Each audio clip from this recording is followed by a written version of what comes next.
I feel like here in the Bay Area, it's like I want to make music, just make music. For me, growing up in the Bay Area, like, this is home to me.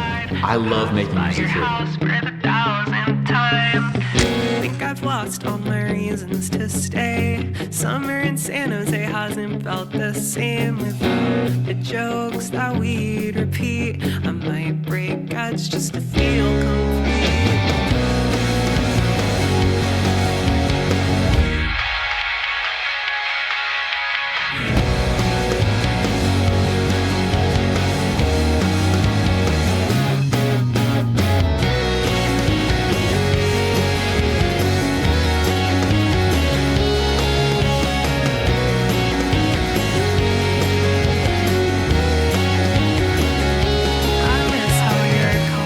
It's everything. Growing up in the Bay Area, I feel like I've been lucky. I've been just to meet so many different types of people, different backgrounds, and it's just like so diverse here. When the writing on the wall started to cover my arms and my head, but of course I just shut up instead. I've been feeling the need to explode. I've been traveling where no one else goes. I always listen to music no matter what time of the day it is, where I'm at. I always have to be listening to music. Making music and having control over the operation feels like a practice of self-love for me, I think. By doing music, I was able to put myself in a position where I was vulnerable and constantly being judged by your peers, and that helped build my confidence, believe it or not. I think the music scene in the Bay is thriving. I think we have a lot of good people coming out the region that are doing good things. It also is like a way for me to connect with the listeners and the people who care about the music. I mean, music probably saved my life, to be honest with you. The storytelling, you can kind of listen to an album and kind of go to a different place and kind of avoid what you're dealing with in that moment. So I think it's helped me a lot. It's definitely kept me focused. And it's given me an outlet, it's given me a job, like a way to provide for my family. What makes the Bay Area so special, and in San Jose in particular, is that it is very difficult to make it here, kind of thing. It's kind of hard to survive here. That creates this sort of sense of pride when you do. There's just such an amazing community of people who are so passionate about doing things, from like big budget productions to very, very DIY. When you create a community and you create all these things and ways for that to happen, you want to fight for it. I was just listening to all the cultures of the music and then kind of blend them together, but out of everything that I heard, Bay Area music was always my favorite. Like, West Coast music was always like my resonating favorite. I liked a lot of East Coast rappers, but just that vibe of that West Coast music, man, you know? Well, I think Fremont is really important to me. I met semi-ironic where it's like, okay, we're claiming this like suburban town that doesn't actually have like a thriving music scene.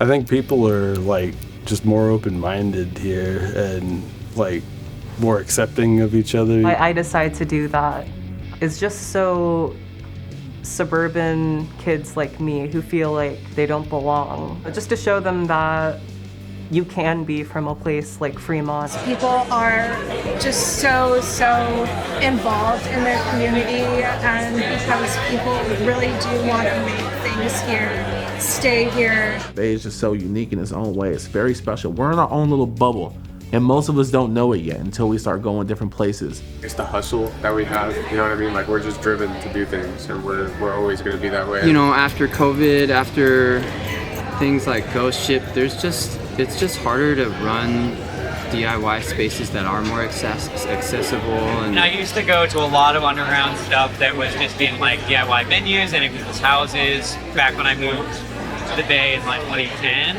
I moved to the Bay Area because of the music. Well, we did. We were just coming out to shows so often from Sonoma County that we were just like, Oakland is cool. Let's be Oakland now. In this kind of era, that you could just be yourself, and that like it doesn't need a street credibility, it doesn't need guns, or you don't have to beat nobody up to be cool. Kind of like, as long as you making music that's dope. People that I meet in San Francisco have a disproportionately high amount of weight put on the question, where do you work, or what do you do? A lot of community is lost when you care more about what they do for their profession versus just who they are as people. I think I'm definitely pretty inspired by the Bay Area punk music. You know, all the Asian Man Records bands and all the like 924 Gilman bands.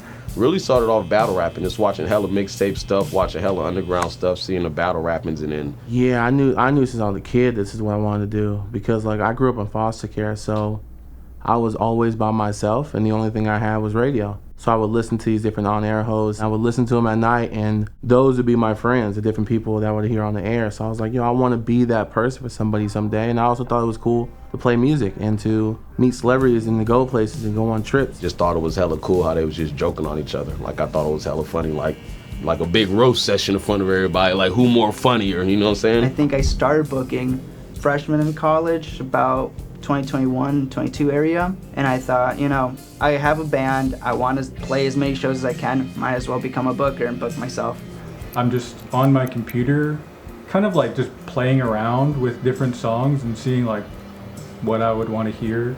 My style of DJing is kind of confusing and surprising, like when you hear songs adjacent to one another. I came to the studio and pretty much learned on my own. I really just went on YouTube and was like, how do I do this and that? I think Vamper. Vamper? Is a great app. Yeah, that's true. It's like a dating app for musicians.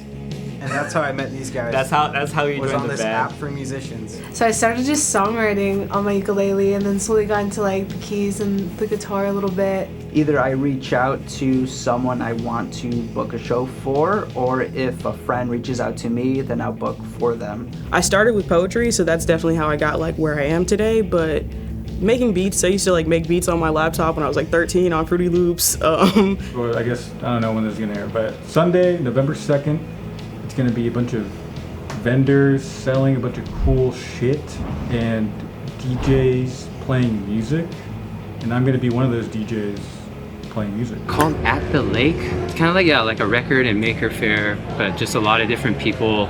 I'm volunteering on the table just to man the station while main Capitan Alex is going around making everything going smoothly. Just kind of showcasing what they make for fun, or just show other people and sell what they're interested in, what they make. I had been booking shows in San Jose at different houses, at other venues, at arcades, wherever we could find a spot for almost 15 years now. But most of the time, I'm thinking we just wanted to have spaces for all ages shows. Post-lockdown, there was a need to rebuild infrastructure, especially at a DIY level. For Heavy Lemon shows in particular, we're trying to find relatively low-intensity music genres in the Bay Area and all over the U.S. And so we wanted to be instrumental in rebuilding the scene after it had kind of been gutted from COVID. So Friendship Games, we work a lot with the booking group Heavy Lemon in the South Bay, and so they book at Chromatic Coffee in San Jose, Jade Cafe in San Jose, and Tampa Room here in Fremont, which is like 5 minutes away from here. Tampa Room is a project by a family here in Fremont, and they wanted to open a cafe as well as showcase local artists and musicians. I think it's instrumental to children who kind of feel ostracized in a way to be able to come and just be with like-minded people and know that they're in a safe place. A third space to me is a place that is not your home and that is not your place of work or your place of education. I feel like the library is a perfect example of a third space. The importance of third spaces in community events like this is it's just kind of get people to get together for the right reasons. You can just walk in and not buy anything. There's no kind of expectation. I feel like especially in places like Fremont where it's a very suburban area, you either just go to school and go home or go to work and go home. Always need more third spaces. It's just so important, especially in this increasingly ever more atomized age that we have. Somewhere you can go and just enjoy art without having to buy a ticket for it. engage with culture, engage with community, and just actually have a physical space that is accessible to people without gobs and gobs of cash. We always are artist and performer forward. We charge $15 not a flop at the door. Not a flop means no one turned away for lack of funds. What that means is that if you don't have money, you can still come and be in this place and you can still enjoy the show. We're not going to turn you away if you don't have any money. Be like, hey, I don't really have the cash to like be here right now. I don't have $20 on me because I'm poor or some shit, which is something that I do all the time because I'm poor. Turning away someone for lack of funds is stupid. So I'm like, if you don't have the money and you're on my show, I'll pay the difference. Why not? You know. I personally do not support not a flop. I think it should be all a flop. Eat a flop. Everyone turns away. Give me all the money. No, not a flop shows are awesome. I want the people to not spend too much money on tickets. I'd rather have them spend too much money on merch. I was a bum in high school and I didn't pay for shit. And I went to like 5 shows a week. Doesn't mean the show is free, but it does mean that if you're in a bind, you can't pay for like this show, you can't find the $15, it's okay, you can still come in. That philosophy is behind the fact that we know, especially since our shows are all ages, that younger people have less and less of these kinds of spaces to go to. I think having an all ages punk venue is so important because I remember being a young teenager, middle school or high school, and my friends and I would always like sneak into shows or we'd go to house shows and they just weren't safe places. A lot of performers do come in and bring their own equipment, and our space is relatively small. We do ask a lot of the performers to backline, meaning they all share their gear throughout the show. I usually lose in those like kid offs where it's like, oh, you want to bring it or should I bring it? I lose every time because my kit's garbage. Like I don't really care if it gets beat up. And that's really in the spirit of DIY. DIY does literally stand for do it yourself. It's just kind of like putting shows together based on like community. Like I feel like the Bay Area has a really good scene of just bands and people know each other and they're friendly, so. You know, everyone's using the same drums, they bring their own breakables, but if you've been to a DIY show, that's how it goes. There is nothing that will take my love away for DIY spots, though. When the stage is elevated, when the stage is elevated, I was like spilling my spaghetti at like an art boutique show. Like I can aura farm when it comes to like a leveled stage and stuff, but when like playing a Cornerstone, that stage is 6 feet high, and I'm trying to look cool in front of all these people. Like I can't do it.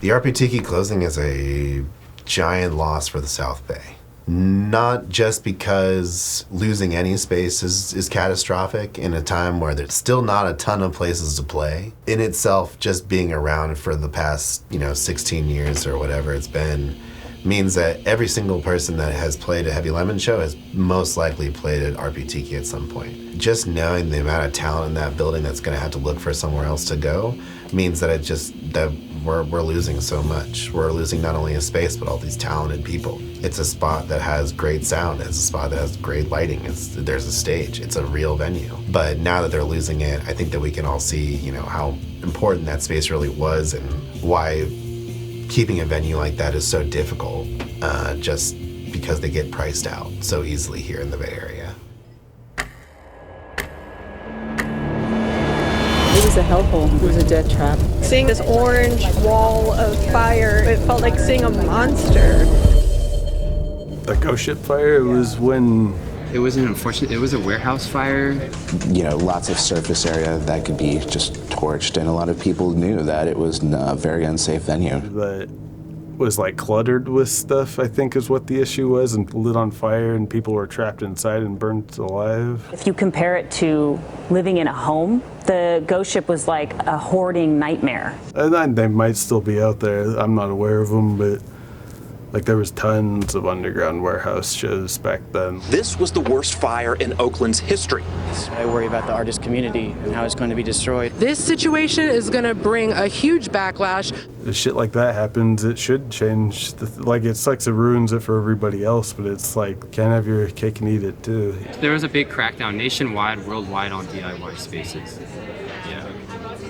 With a lot of venues closing down, I see and hear a lot of people saying like the music scene here in the Bay Area is sort of dwindling down, unfortunately. It's like it's too expensive to live here. It's easier for us to just have all these abandoned buildings and have people on the street than house people. And third spaces are dwindling as we speak, so I feel like a lot of passion about a place like the Bay that has a lot of rich cultural history and then also has a lot of places where people just gather. And that's also like one of the major reasons I started booking. It's like I want that to not happen, you know? Because even in my youth, I'm like, the third spaces we had where you didn't have to spend money were like the mall. So it's still like a commercial space, you know? But yeah, but those things are definitely dying, so I'm always looking for them wherever I can find them. It's like, it's not your house, it's not your playground. Just because it's DIY doesn't mean you can treat it like trash. Like, the rules matter so we can keep our spaces. I just will never take my eyes off of my gear. We were loading up our gear, I put both of my bases in my car, and then I go back in for like 20 seconds. I come out, window's broken, bases are gone, and it happens so fast. Creating a safer space is difficult, I think, because there's so much vague sort of like sort of nuance around it. We were scouted for sure. Like somebody was circling around, and then the second you left the car and our backs were turned, they just went, that's it. Yeah. Yes. I think you're relying on like the spaces in the community that you're playing with also to be like self-regulating. Like that's one of the reasons we play at Gilman so much is because like the volunteers there do so much work to keep the space safe. People will kind of get too drunk before they come here and not really understand boundaries of people, but it's really just like a common respect thing, I feel like. They're kind of just super spreader events where at most they'll say Free Palestine and then continue with the music, but there are really cool like fundraising shows. We've also, a couple years ago, we did fundraisers part of Ghost Ship, due to the families that were hurt from the fire. I believe it was June. We did a fundraiser to raise funds for Sherla, which helps undocumented families getting their families back in court in SoCal specifically, because that's during like when the LA stuff was going on with ICE and like. Super important. Honestly, like Free Palestine, you know. Free Palestine, fuck ICE, fuck the fucking prison industrial complex, the fucking everything. Fuck everything. Anyways. No, I feel like fundraiser events are really special because it's like people can go out to like see a band that they really like and then you're supporting like a cause for that. So it comes down to like a lot of the shows that we put on are things that are currently actively affecting our community. There's not enough like COVID consciousness. The fact that we are in a current COVID era and that COVID is still a thing that kind of ruins people's lives and kills people to this day. A lot of times I don't go to shows because no one masked and I don't want to get sick. I am immunocompromised and I get sick all the time and I hate getting sick all the time. And people are still getting sick from COVID and, you know, any number of infections. The winter months are brutal for illness, for everything else. It's also when COVID season spikes. I also got COVID, I think 2 or 3 times. Every time that like took a toll on my body. I just didn't think that it would be this physically taxing. Yeah, there was just like a series of shows that I had to cancel earlier in the year, and that was a big bummer. So I think that's the big one. It's just that I get sick all the time. I think that kind of became our calling, was to continue to support community and these third spaces in the face of capitalism, in the face of like people feeling isolated and alienated, especially during COVID. We're not making a lot of money here, so there's like. Yeah, music at our level is not lucrative. Yeah. You can only expect to lose money, especially if you're going on tours or. We don't make very much money. Yeah. I don't know how that. We all work normal jobs. Yeah. As normal Full time. If I wasn't working remotely, that this would not be possible.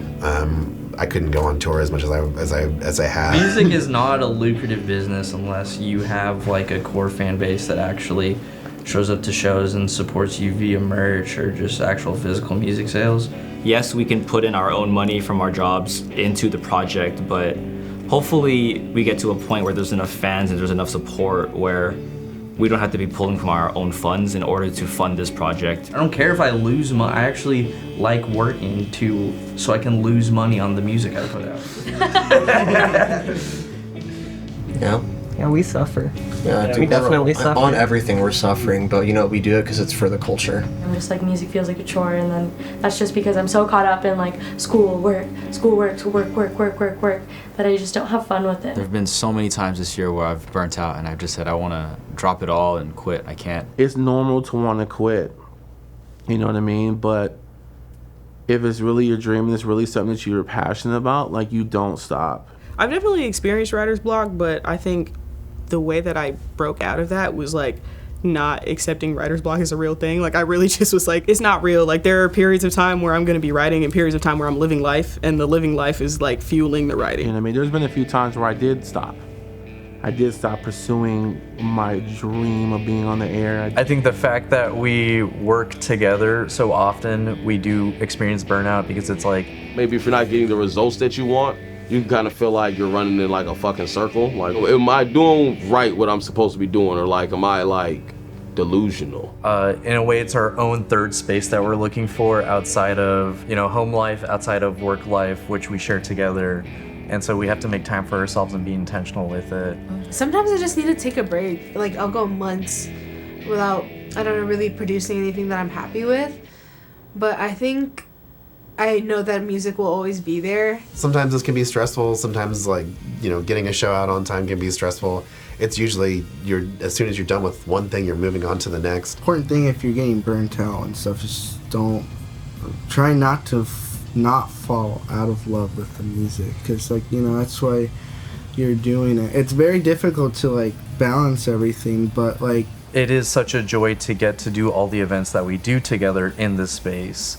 It's reinforced every time that we throw a show and someone thanks us because, you know, they're a touring band who needed a space in the Bay Area and no one else could support them on their tour. It could be simple things of just going out or just having a day by yourself and just playing your songs on your own. It can be like the littlest things that just remind you of like why you love doing the thing you do. If you really love something and it means a lot to you, you'll find time for it. Time and again, people remind us how important this work is, and I think that makes it all the better and more fulfilling to do.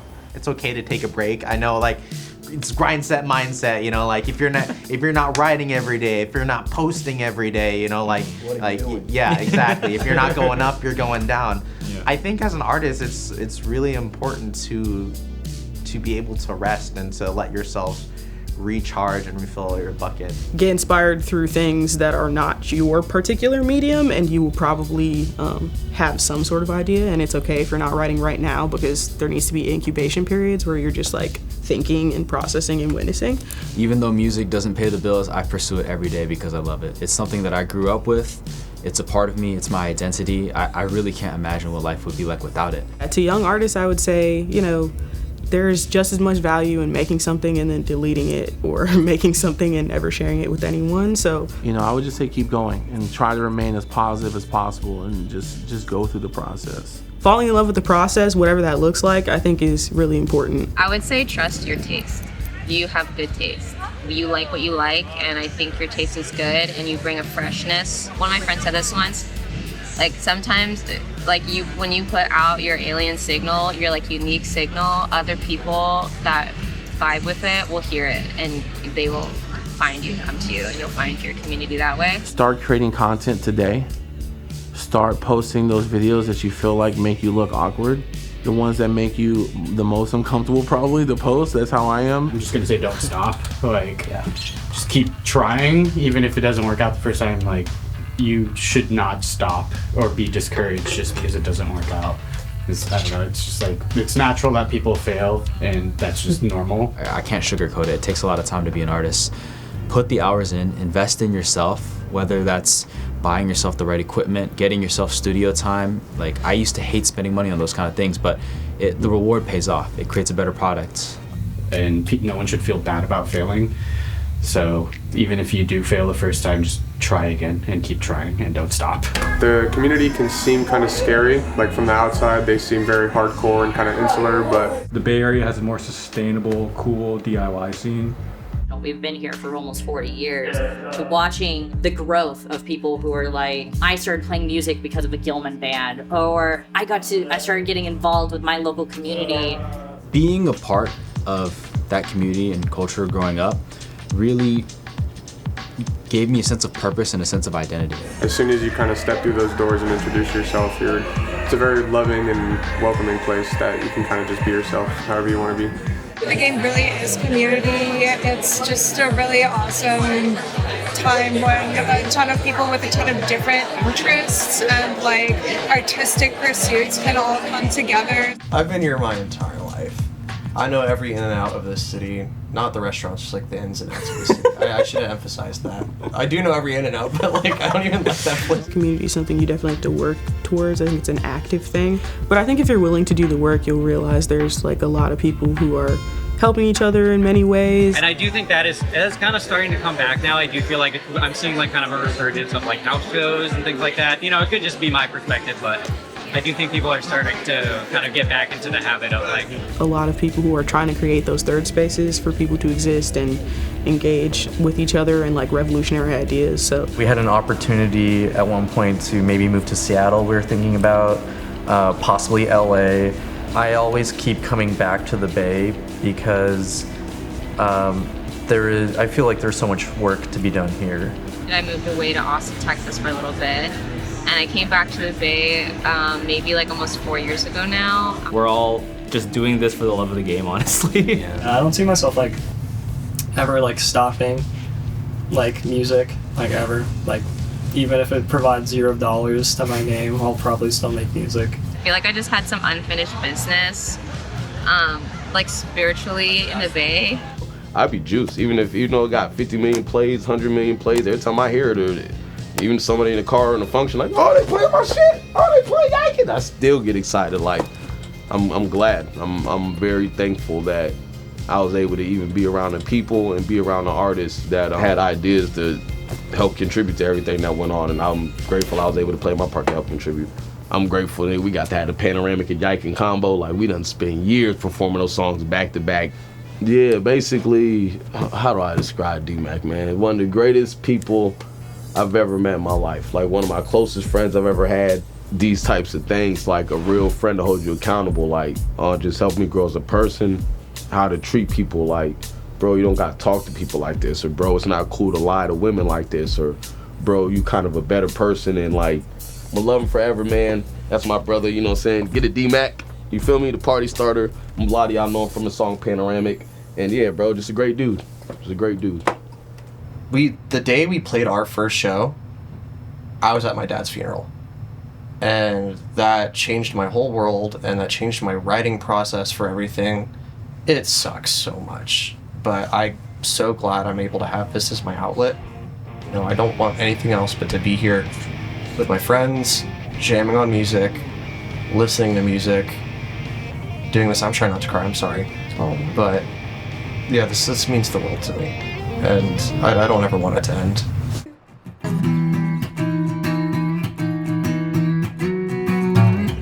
I see right through me. I see right through me.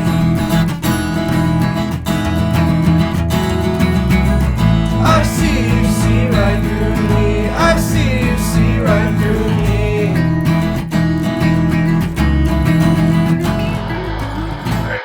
Click. 1, 2, 3.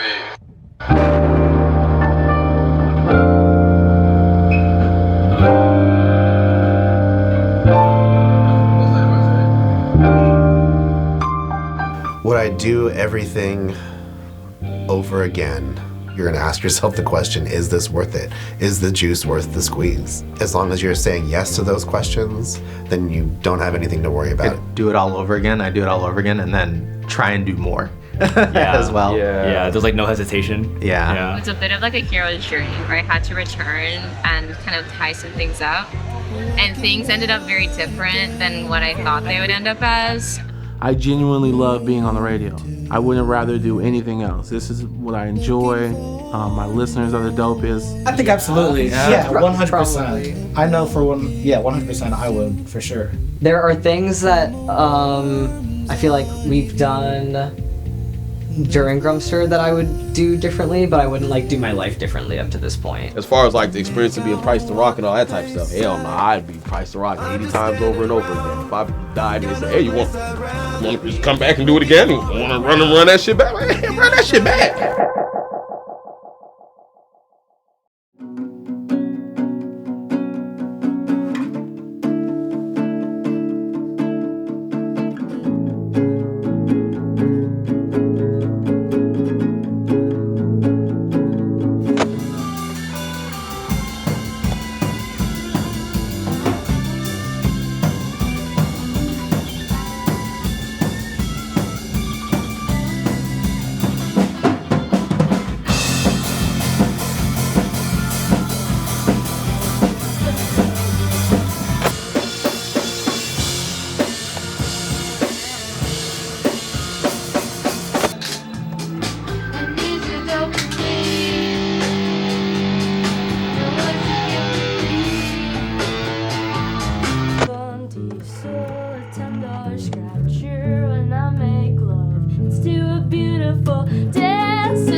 And he looks Filipino.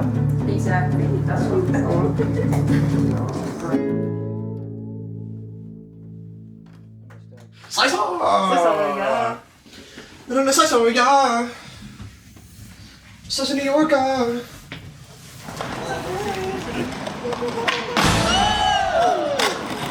I'm gonna bomb the whole thing down. Really? Yeah.